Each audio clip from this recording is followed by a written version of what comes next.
what I did for our first client, which was a huge regional car dealer that, and a friend of mine worked for them and said, I will put you in front of the owner.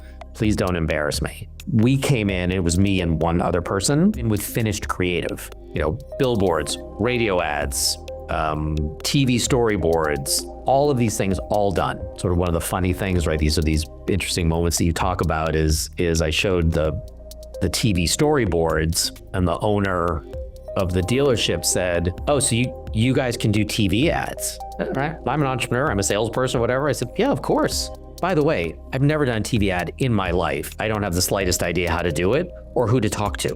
But I said, yeah. And he said, okay, great. He's like, you got your shot. I said, okay. So then I literally, it's just funny. I remember these things. Like I got into my car in the parking lot of the dealership, and I called a friend of mine who was involved in music management, but had done videos. And I was like, do you know how to do a TV ad? And he's like, oh yeah, no, I can probably help you with that. And I'm like, great, because we have a gig. And he was like, okay. And it was amazing. Hi, I'm Bryan Wish, and welcome back to the One Away Show. Today's guest is Brad Mindich, an entrepreneur, creator, and legacy builder whose path spans media, music, creative strategy, and now archiving cultural history at scale. We talk about building a creative agency from nothing, saying yes before knowing how, and how all of that led to Invenium, a company helping iconic artists and public figures preserve their legacy and intellectual property. For Brad, it's about more than storage. It's about protecting the emotional power of memory, story, and identity. This conversation is a masterclass in reinvention, integrity, and the long arc of purpose. Let's get to it.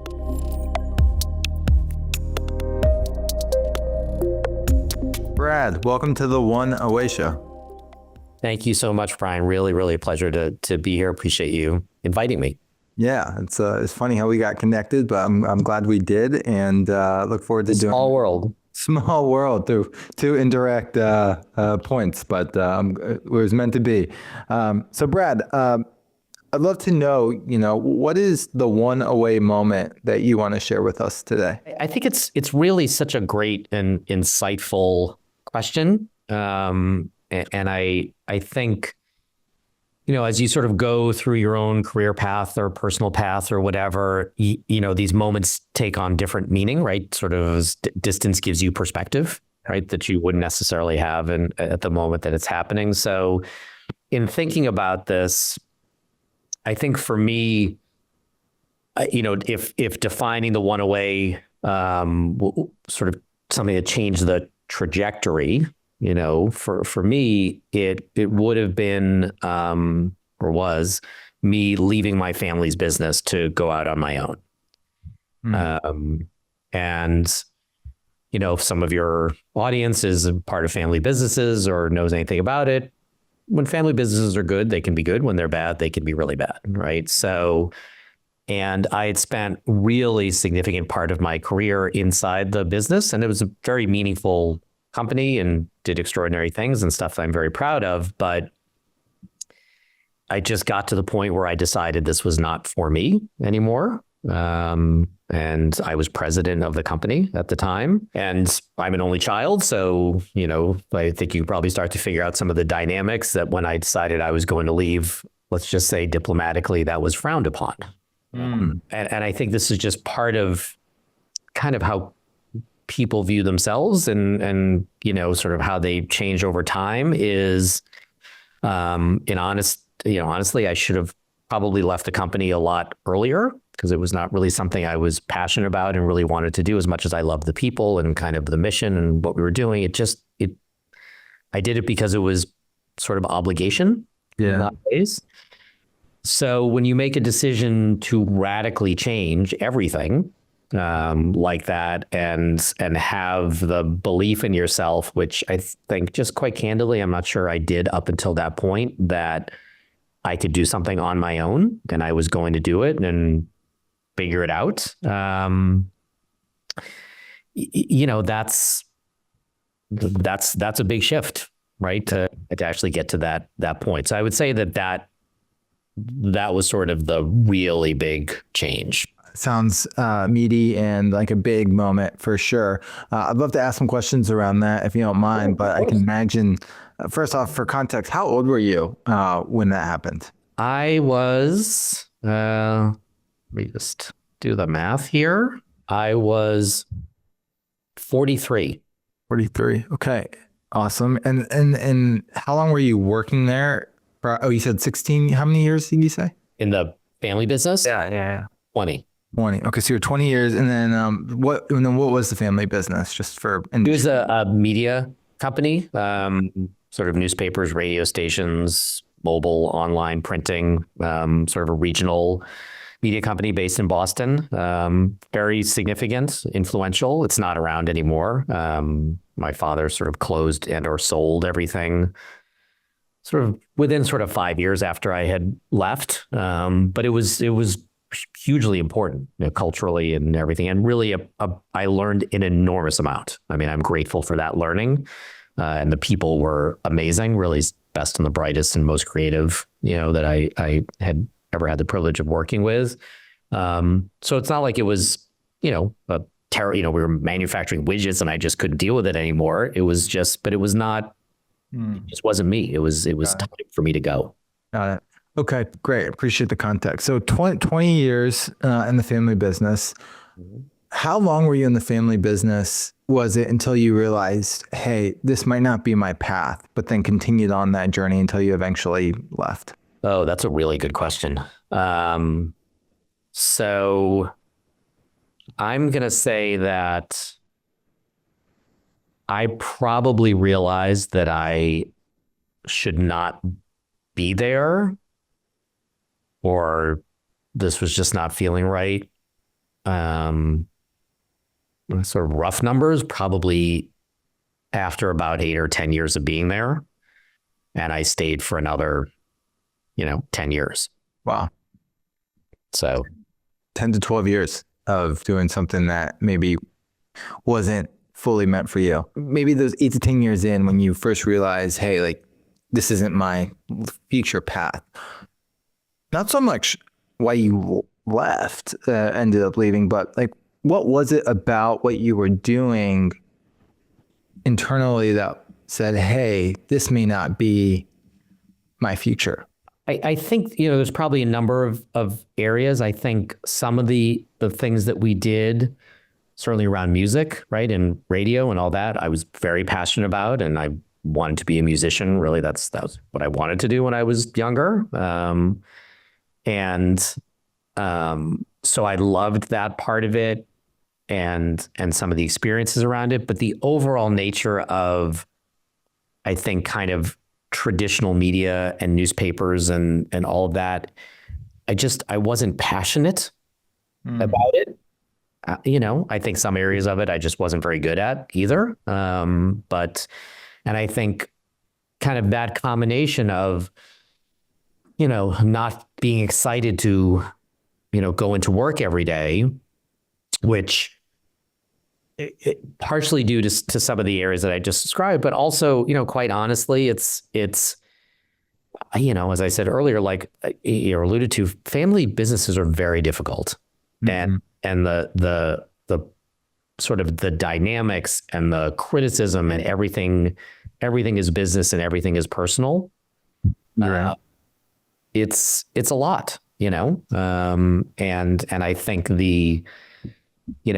being part of something that really I would describe as a classic family business with, some positive things for sure, but a lot of, negatives and stuff like that. It beats you up after a while. And I don't think anyone would say I'm not resilient or I'm not tough or I can't endure an enormous amount of pain or whatever. I certainly can. And that's part of being an entrepreneur. But if I loved what I was doing and said this is the greatest thing ever, I think you can mitigate some of the family nonsense and go, okay, well, but I'm loving this. But when you have both of those things together, it makes it difficult to sort of look out over the next set of, of years that you have and kind of go, all right, well, I may not have as much time ahead of me as I've had behind me. So I should figure out, kind of what it is that I really want to do for myself. Interesting to hear kind of some of the pieces behind the scenes that kind of kept you there. I guess my question for you is, you realize, hey, this isn't right. There's emotion, there's money, there's business. There's kind of all that weave together and everything's kind of exposed at all times. So that's hard. But you stayed an extra 10, 12 years past an expiration date. What kept you there?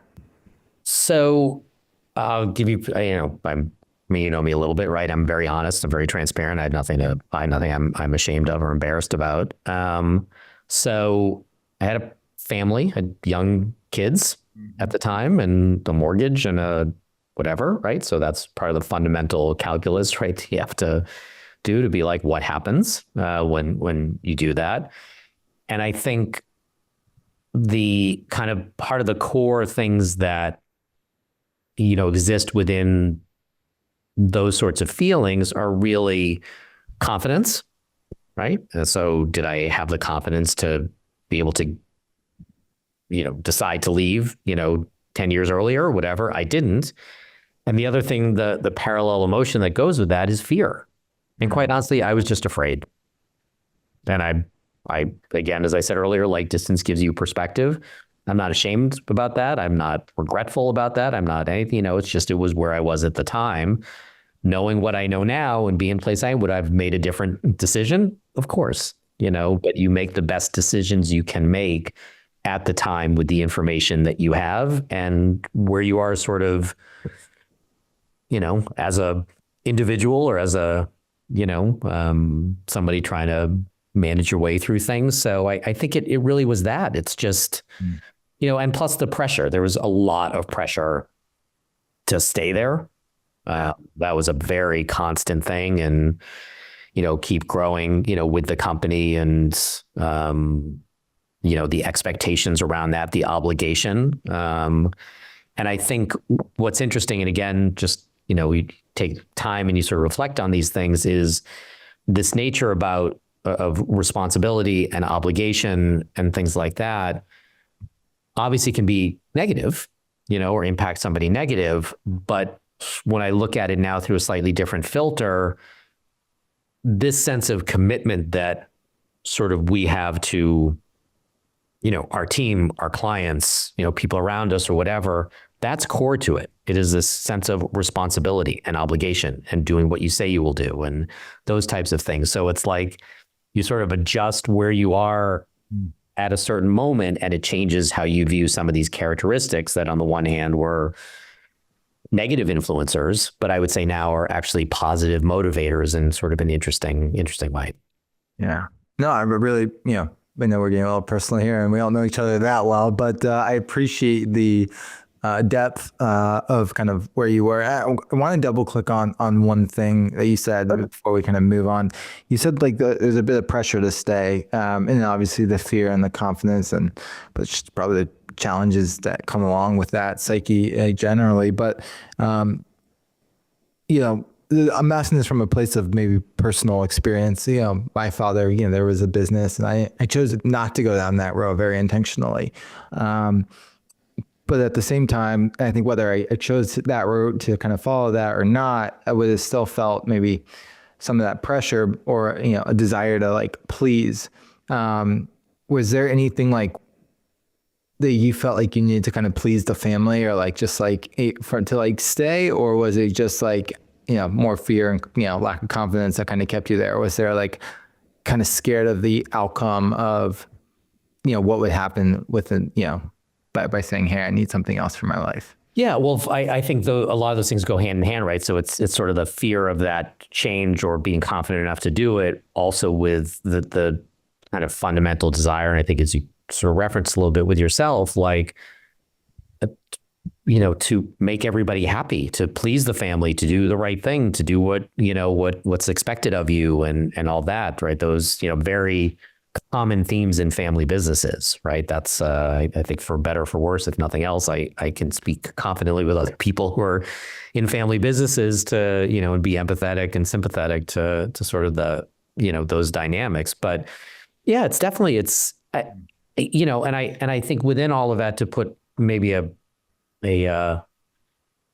slightly more positive light on it, there is also at least for what we were doing as a company, there was a sense of pride in being associated with it, right? So we did really cool things, really. So it was like, it's not like, oh, this is just a miserable environment and whatever. Just the stuff we did was great. And I was very proud of, some of those things. So all those things factor into and sort of reinforce your desire to be committed. And all right, let me just keep going on this and see how this moves along. Right. So there are things that impact the steps you take and at the pace that you take them. Totally. So on that note, a couple more, we'll move on this in a second, but, with what you're doing now, and I want to get there, not right now, but with Invenium, right? That's how you say Invenium. Mm-hmm. So, I can kind of see where some of this past experience maybe has translated a little bit. So, you said it wasn't all like doom and gloom, right? Like there were good things. When you look back on these 20 years, sure, there was a lot of pressure and there are a lot of things, but like, what would you say were the things that in those 20 years that maybe molded you or shaped you, like from a skill set, experience? Like what are the things you're like most grateful for out of those 20 years that ultimately set you up for what was ahead? Yeah. So another excellent question, not surprisingly. So I think from a business standpoint, which does translate directly into what we do now, right, at Invenium, is I grew up in the content and audience business. That's it. Whether it's music or it's editorial or magazines or mobile or, it doesn't matter. We did all of these things, experiences, parties, events. It's just how you connect the right content with the right audience. That was it. So I learned, firsthand about all aspects, of that. And, what happens when you connect the right message, what happens when you connect the wrong message, how do you impact or influence audiences? So that I think was a core thing from just a understanding of the, the nature of that, part of the business or that as the business. But then I think the other pieces of it are that also taught me, from this particular type of business was the responsibility to creators. So whether it's journalists or musicians or artists or whatever, and respect and appreciation and, celebrating these creators in a way that is authentic and meaningful and supportive to them. And sort of the responsibility, as a media company to understand the cultural impact of these, right? So again, you just start to see how like some people in the music or entertainment business view this, a lot of these relationships as ways to exploit. For us, I grew up in like, how do you support, right? Mm-hmm. So it's another piece. And then I think, the two other things that come to mind is it was an entrepreneurial company in every way, shape, or form. I mean, truly. And that's something that I think if you grow up in that or you're exposed to that and, really fundamentally, what does it mean when you have something you want to do and may not have the resources to do it, but you still figure out how to do it anyway? Mm. That was a lot of the thing, testing new things, pushing, asking the questions like, okay, well, maybe this isn't a good idea. We don't know, but let's give it a shot, and being confident to, try to do that. Sometimes it works, sometimes it doesn't. But I think that entrepreneurial mindset, I think, was hugely, critically important to me. And even watching my father do it and how he did it, whether I agreed with his methods or not, but I, respected it and I learned from it. And then I think just, looking at fundamentals of how businesses run, right, wrong, or otherwise, and trying to figure out best practices and trying to avoid the things that, maybe are not good or whatever, because it does help in the learning with how you think about your own business or whatever, if you work for another company or what have you, like how you look at how those businesses are run. And again, when you're in it and having to do it and solve for those things or deal with, challenges, very difficult challenges, across the board, human resources, financial, content strategy, whatever, you learn, So I'm grateful for all of that, truly. Totally, right? Like I think the duality of any experience is there's, life is there's good things and bad things. And it's cool that you have such strong reflections because I can totally see kind of everything that you just said contributes to where you are today. Thanks for speaking so candidly to the experience in growing up and in the business. So I want to bring you to the moment of you're leaving. Do you know what was next? Like what was kind of, where were you in life? Kind of what were you thinking about? Did you have a plan? Did you not have a plan? Kind of just feel free to start wherever you want in that question. Yeah. So I would love to say, oh, Brian had this all planned out, and but I did not. Right. So what I did know or believe anyway, was that I felt like I could start a creative agency. Felt very sort of confident about that. So Invenium was not my next stop after I left. So I started a creative agency. And I think there's some magic with these types of experiences for people, and I'm sure your audience has had a lot of them themselves, where it's like you just kind of think you can do it, but you're really not 100% sure, but you're going to go for it and you just see what happens. So I did do that, and got some really meaningful clients in a short period of time. But taking a different approach in how to build a creative agency because I didn't really have a choice. And what I mean by that is, we've all had experiences with agencies, and some were really quite extraordinary, is they usually have a track record. They've done things. They can show things. Oh, we did this for this company or whatever. Me, I had nothing. Really, I hadn't done anything. I had nothing to show. So what I did for our first client, which was a huge regional car dealer that, and a friend of mine worked for them, and said, I will put you in front of the owner. Please don't embarrass me. I said, okay, I think I could probably do that. So, but again, this is where it's different from how really most agencies work, is we came in, it was me and one other person, came in with finished creative. So, billboards, radio ads, TV storyboards, magazine ads, whatever, all of these things all done. And which you never do. If you're an agency, you don't do that because you basically are, just giving away, you've done all this work for free. But I had no experience, right? Nothing to show. And I had worked with some really good designers and things like that. And we came up with some really unique ideas that really hadn't been done in this way for car dealers.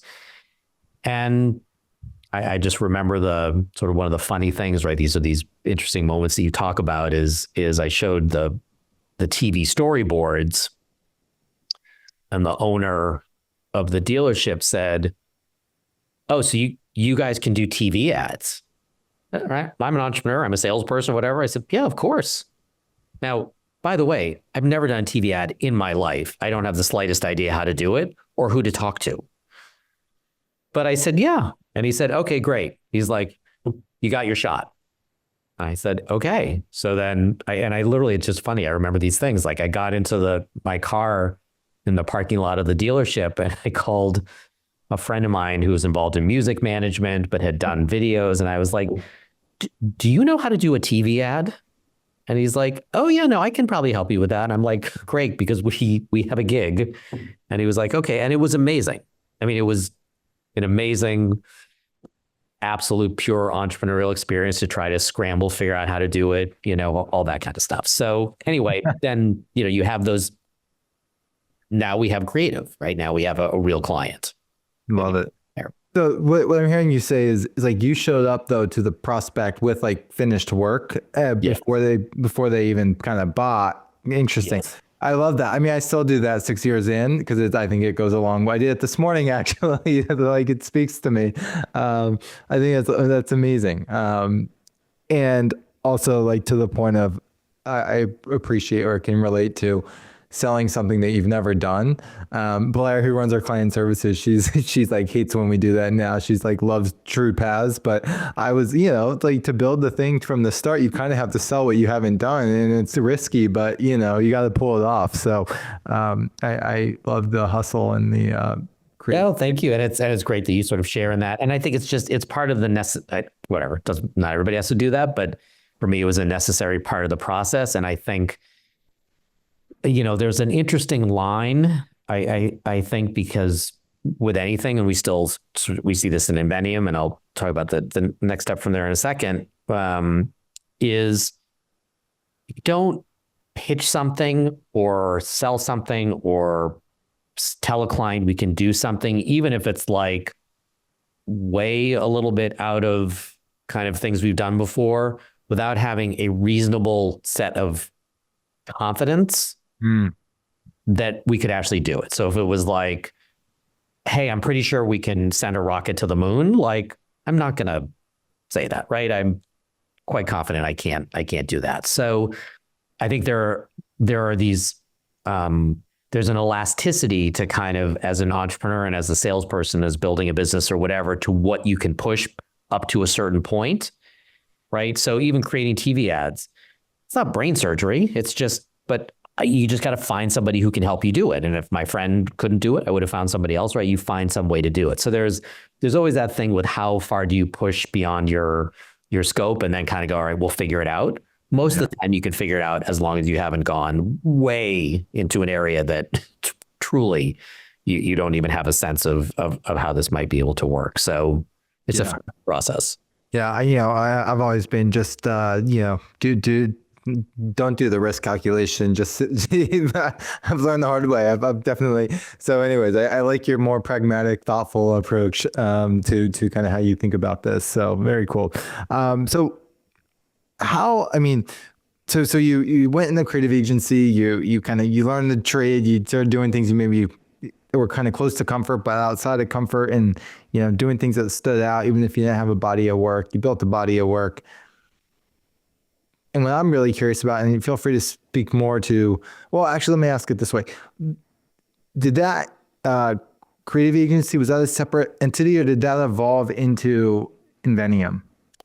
No, it was a totally separate agency, a separate entity. But there's a connective point with this too, right? So some of these things, again, like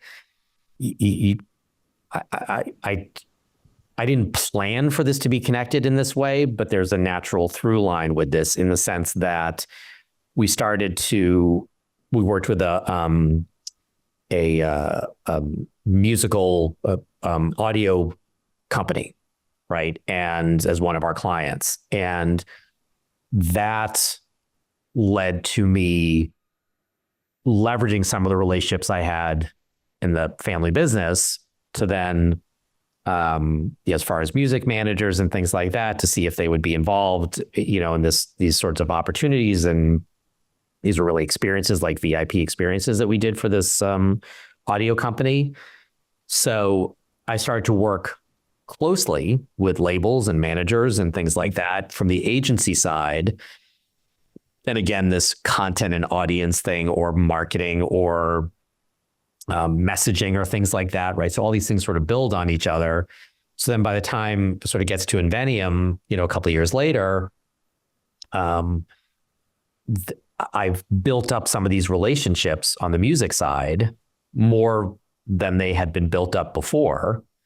And which then allowed me to, it still took a very long time to get clients for Invenium in the beginning, but the doors were open. I could say, hey, I have this idea, right? So a lot of these things are, I would say, are kind of building blocks in how you get there, but still content and audience. An agency is content and audience.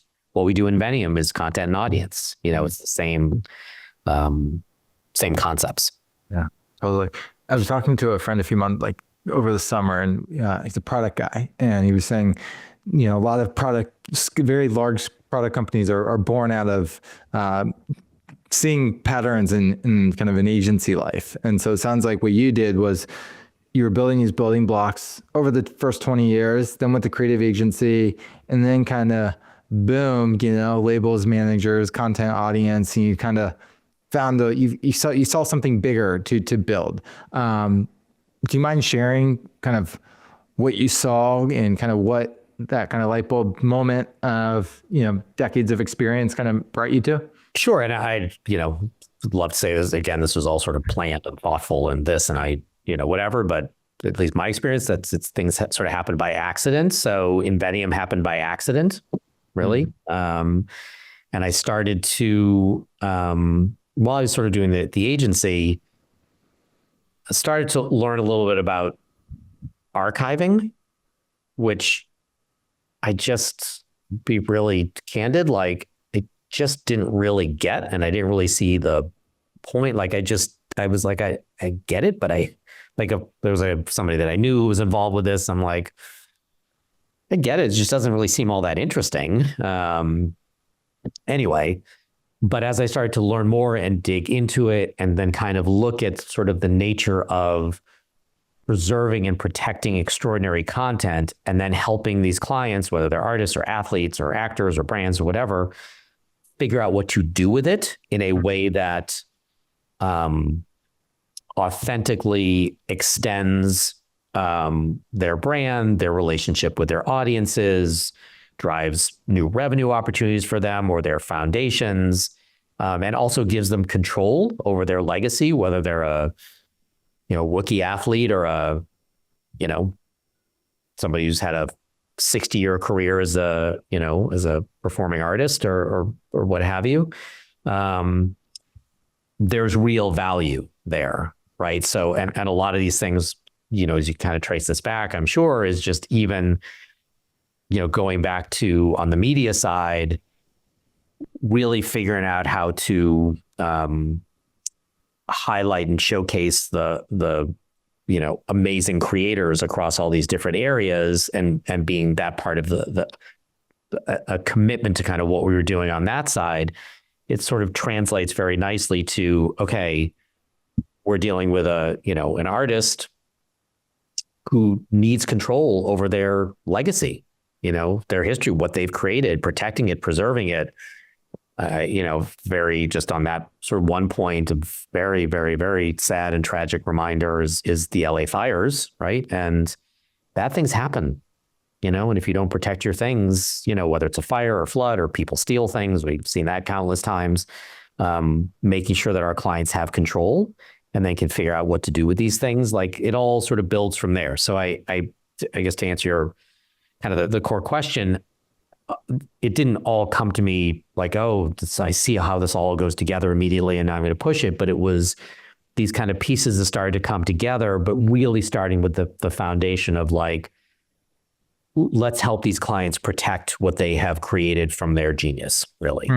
Got it. This is remarkable. And I don't think, it doesn't sound like you had it all planned, right? It's not like, this is a very natural progression. It's just like, let me do some digging on all these parts and then put these parts together. Before we kind of talk about tactically and like kind of how it came together and built it and what it does today, right? Why do you care so much about preserving legacy or preserving the creative genius? I think there's, a lot of these clients that we work with are really iconic and influential and meaningful, and everybody's a fan of something. And I think this, being able to work with them in a way that I think gives them sort of this mix of sort of comfort and control and understanding and recognition of value for them, but then also, and again, coming at it from a fan perspective, is the opportunity to then share this with fans, with audiences, in a way that then really meaningfully and emotionally touches and connects people together. There's something just very powerful and I think core to human behavior and emotional, engagement that mean, it sounds really sort of corny, but it's like I feel like we're just doing a really good thing where everybody wins. Um, and I think we see it and again, my line here that everybody's a fan of something is like, for me, like my favorite bands growing up, and I have them, or athletes or teams or whatever. Everybody has those. You have them. Your audience does. Is like, and then being able to share something directly from an artist or an athlete or whatever to the fan, like it's amazing, right? And it's great for the client. It's great for the fan. It's great for the world. It's it's great for cultural history and preservation and storytelling. So there's so many benefits that come from the work we do, that I think it's, I think it, again, this sounds so really corny, but it's like, I think what we do brings a lot of joy to a lot of people, in addition to there being a business reason to do this stuff. Yeah. Super cool. Yeah. I mean, I love the emotional stickiness part of this, right? Because, obviously, it's important functionally in someone's life to do this, who has accrued assets and different possessions and things that are meaningful to their creative work. But it's, like there's a reason when people are close to the end, they want to write the book and preserve the legacy, right? But like this is preserving legacy in a very multidimensional way. So on that note, like I'd love to know, you meet X person who has collection of all these assets. And they like, Brad and Veniam, I need to preserve my legacy and I need to kind of ensure kind of X, Y, Z. What are, what's that process look like? What are the typical things that you are preserving? Kind of give us a more tangible inside the kind of, inside the behind the curtain view of kind of what's happening. And then the second part to that question is, and I can rephrase this, but the second part is like, how do you actually do that? Got it. Okay. Yeah. So the, kind of how this all works. So first of all, so some clients will come and say, hey, I have all this stuff. I don't really know what to do. That does happen. We have other clients who are just like, I don't even really know if I have anything. I don't know what I want to do. Why am I talking to you? What, like there could be, any of those types of things. And so the first step for us is really, let's get a handle on what they have, where things are, what they have, what things are valuable. Are there things deteriorating? What are their goals? What's important to them? And a lot of times they don't know those answers, right? So what we find pretty consistently is that the content, right? So the client's content drives the creative.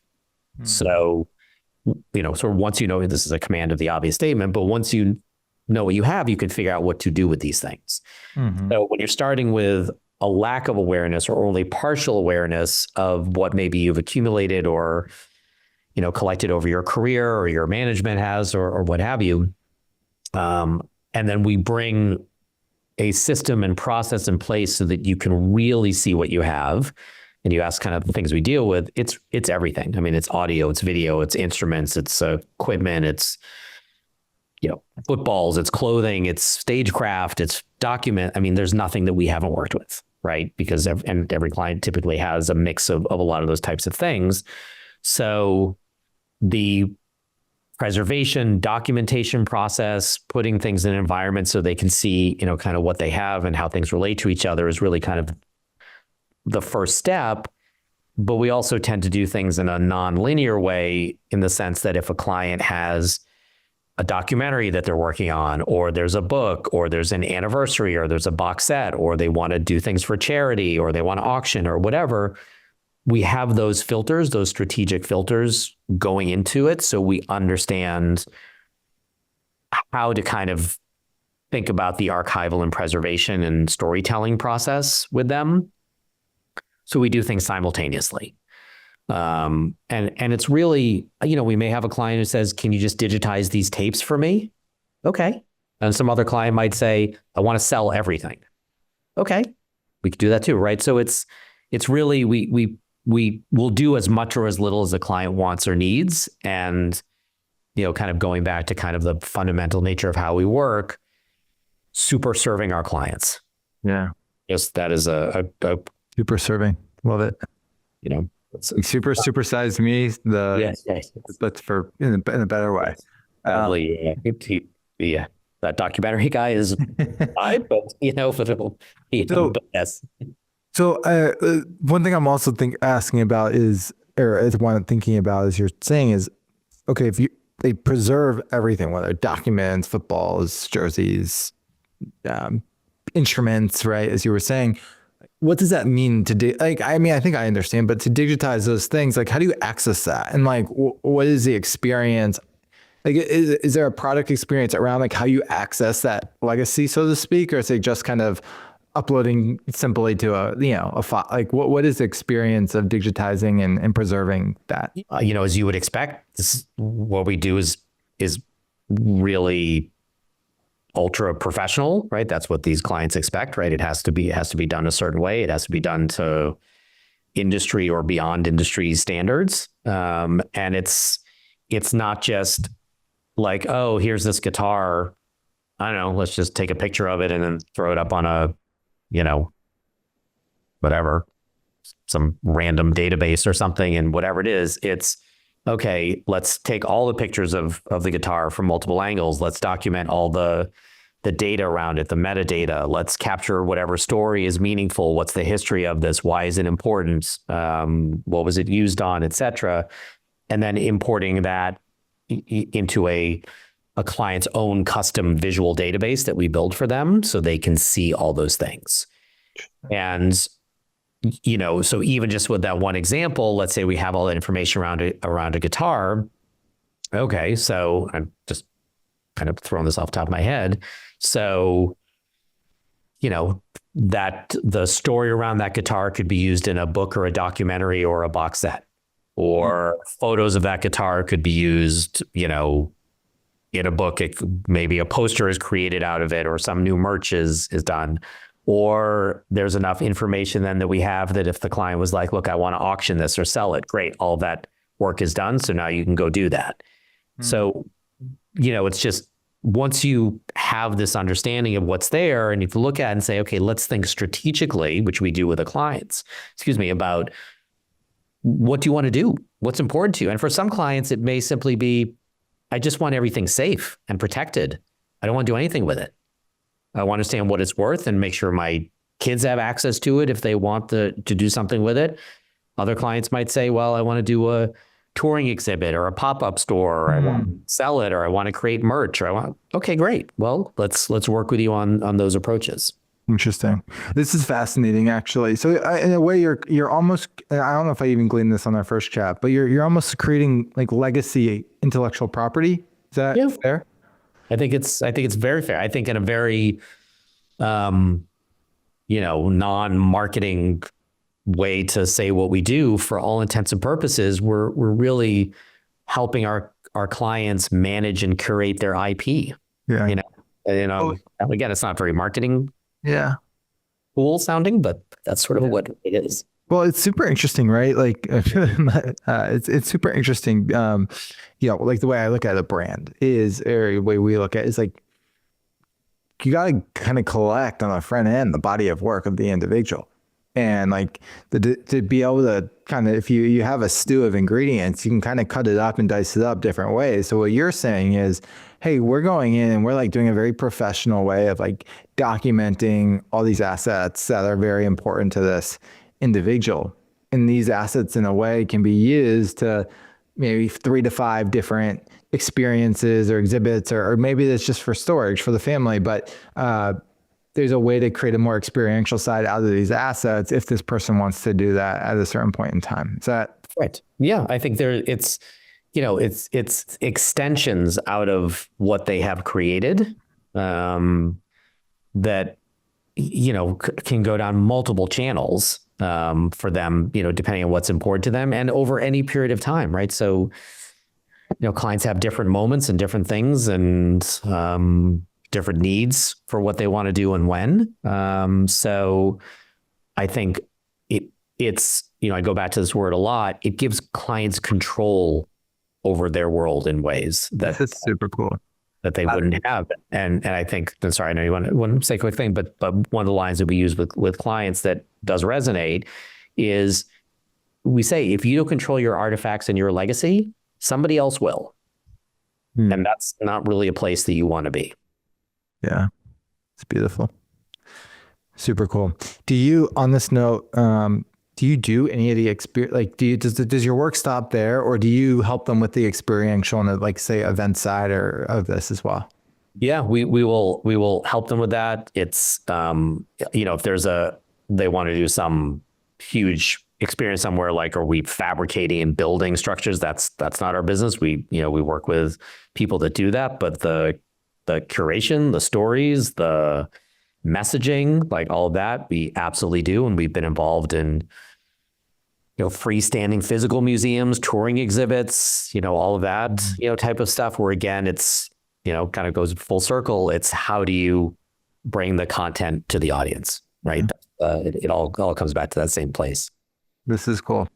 Super, super interesting. I feel like I fully grasped the behind the curtain look of the company. I mean, maybe not fully, but no, this is great. What is your long-term vision with Invenium?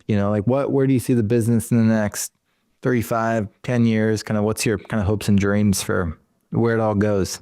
I think it sort of is multi-faceted for me. I mean, I in this case, I could say I love what I do. I love what we do. I'm very passionate about this. And the privilege truly that we have to work with some of the clients we work with is it's humbling for all of us, and we take that really seriously.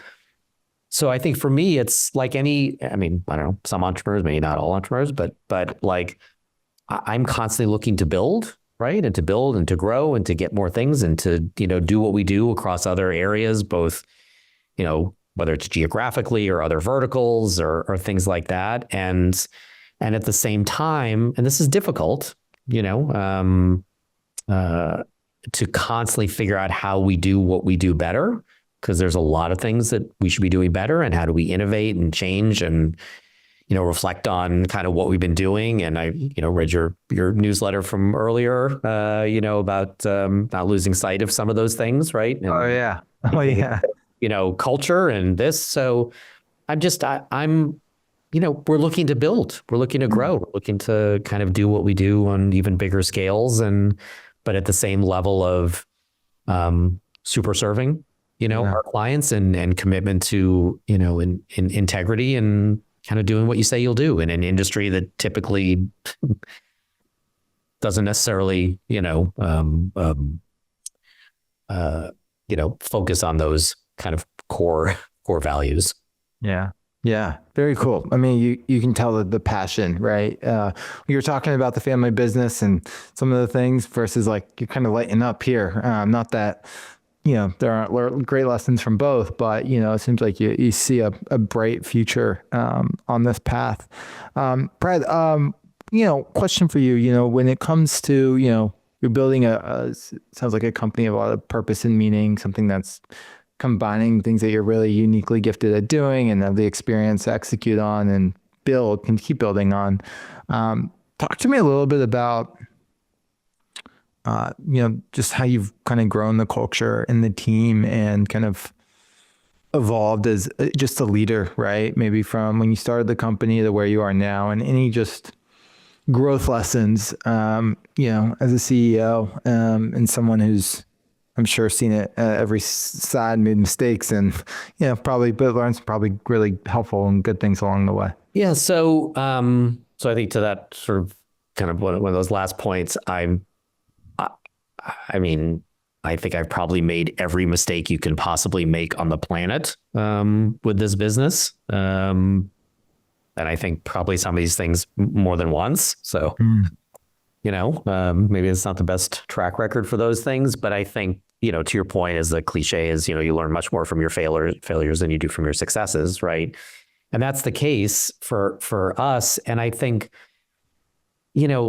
like maintaining a specific culture as you get bigger, right? And you sort of address this again in your thing you sent earlier, like it's difficult, but I think again, sounds a little sappy, but like the core values of like, this is a privilege for us to do what we do. Like if you work here, like here's kind of what's expected. Here's what the clients expect. Like, just really adhering to those things and, trying to be kind to each other inside, the company, which is not always easy to be quite honest. Right. And there's challenges. It's in as interesting as all the stuff that we do is, which it definitely is, it's also very high pressure. We're dealing with very demanding clients, and for good reason that they're demanding.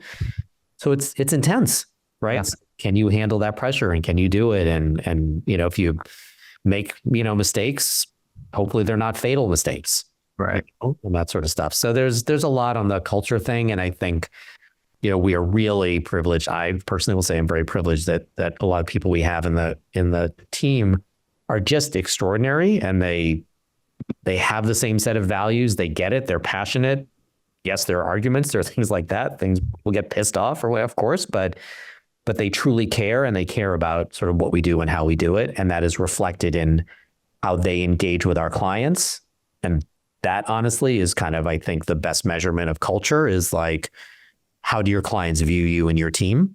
And is it consistent, with that? So, but there's a lot there. We can talk more about culture at another. Yeah. No, let's talk to you. We're traversing a lot of paths here. I'm going to wrap here, so you have some time for your next meeting and what's ahead. But Brad, this was a treat. Thank you for making time on this Wednesday morning or afternoon, and look forward to staying in touch. Brad, where can people reach out, find you, learn more about Invenium, and Yeah, I mean, certainly can find me on LinkedIn, or if anybody wants to email me, it's just brad@invenium.com. Happy to talk to anybody at any time if I can be useful. And really, what a pleasure to talk to you. Really grateful you're making the time. Amazing questions, again, not surprisingly. So thanks for including me. And look forward to talking again soon.